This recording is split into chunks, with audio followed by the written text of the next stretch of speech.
ഈ ഒരു വാറ് കാരണം ദുബായ് റിയൽ എസ്റ്റേറ്റ് മാർക്കറ്റ് തകരും. ഈ വാറ് കാരണം എന്തുകൊണ്ട് ദുബായ് റിയൽ എസ്റ്റേറ്റ് മാർക്കറ്റ് തകരണം? ഒരു റിയൽ എസ്റ്റേറ്റ് മാർക്കറ്റ് തകരണമെങ്കിൽ കുറച്ച് ഫാക്ടേഴ്സ് ഉണ്ട്. ഒരിക്കലും ഒരു വാറ് വന്നെന്ന് പറഞ്ഞ് ഒരു റിയൽ എസ്റ്റേറ്റ് മാർക്കറ്റും ഉടനടി തകരില്ല. ഒരു വാറ് വന്നു കഴിഞ്ഞാൽ ഏറ്റവും ആദ്യം തകരുന്നത് ക്രിപ്റ്റോ മാർക്കറ്റും സ്റ്റോക്ക് മാർക്കറ്റുമാണ്. ഒരു റിയൽ എസ്റ്റേറ്റ് മാർക്കറ്റ് തകരണമെങ്കിൽ മെയിൻ ഫാക്ടർ ആയിട്ടുള്ള ബാങ്ക് തകരണം. ആ രാജ്യത്തെ ബാങ്ക് തകർന്നാൽ മാത്രമേ റിയൽ എസ്റ്റേറ്റ് മാർക്കറ്റ് തകരത്തുള്ളൂ. റൈറ്റ് നൗ യു എയുടെ ബാങ്ക് അസറ്റ് വാല്യൂ നോക്കുവാണെങ്കിൽ ഏകദേശം 5.4 ട്രില്യൺ ദറംസ് ഉണ്ട്.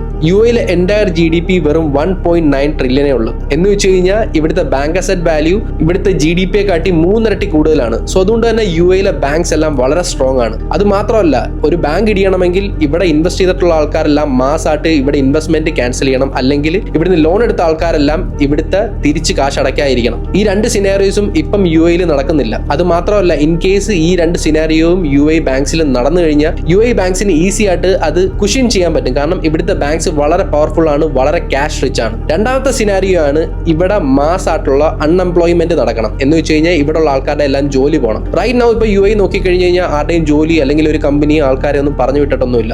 ഇവിടെ എല്ലാവർക്കും ജോലിയുണ്ട്, എല്ലാവരും ഓപ്പറേഷനിലാണ്. അത് ദുബായ് ഗവൺമെന്റ് അല്ലെങ്കിൽ യു എ ഗവൺമെന്റ് എടുത്തേക്കുന്ന ഒരു എഫേർട്ടാണ്. അപ്പൊ ഈ വാറ് കാരണം മാർക്കറ്റ് ക്രാഷ് ആയില്ലെന്നാണോ?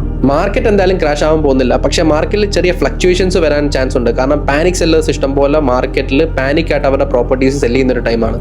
എനിക്ക് പറയാനുള്ളത്, ഈ ഒരു ടൈമിൽ നിങ്ങൾ ചെയ്യേണ്ടത് ഇത്ര മാത്രം: നിങ്ങളുടെ കയ്യിലിരിക്കുന്ന പ്രോപ്പർട്ടി ജസ്റ്റ് ഒന്ന് ഹോൾഡ് ചെയ്യുക കുറച്ച് ടൈമിലേക്ക്. ഈ ഒരു വാർ കഴിഞ്ഞ് കഴിഞ്ഞാൽ ദുബായ് റിയൽ എസ്റ്റേറ്റ് മാർക്കറ്റിന്റെ ഗോൾഡൻ എറയാണ്. കാരണം വേറെ ഒന്നുമല്ല, ഈ ഒരു വാർ സിറ്റുവേഷനിലും ആൾക്കാരൊക്കെ എത്രത്തോളം സേഫ് ആണ് ഇവിടുത്തെ ഗവൺമെന്റ് എടുത്തേക്കുന്ന എഫേർട്സ്, ഇവിടെ വന്ന് പെട്ടുപോയ ഫോറിനേഴ്സ് തിരിച്ച് നാട്ടിൽ പോയിട്ട് അവിടെ കൊടുക്കുന്ന പ്രൊമോഷൻ, ഇതെല്ലാം കാരണം ദുബായ് റിയൽ എസ്റ്റേറ്റ് മാർക്കറ്റ് ഈ ഒരു വാർ എൻഡ് ചെയ്ത് കഴിഞ്ഞാൽ പിന്നെയും ബൂമാവും. നിങ്ങൾ ചെയ്യേണ്ട ഇത്ര മാത്രം: നിങ്ങളുടെ കയ്യിരിക്കുന്ന പ്രോപ്പർട്ടി ജസ്റ്റ് കുറച്ച് നാളും കൂടെ ഒന്ന് ഹോൾഡ് ചെയ്യുക, പാനിക് സെല്ല് ചെയ്യാതിരിക്കുക.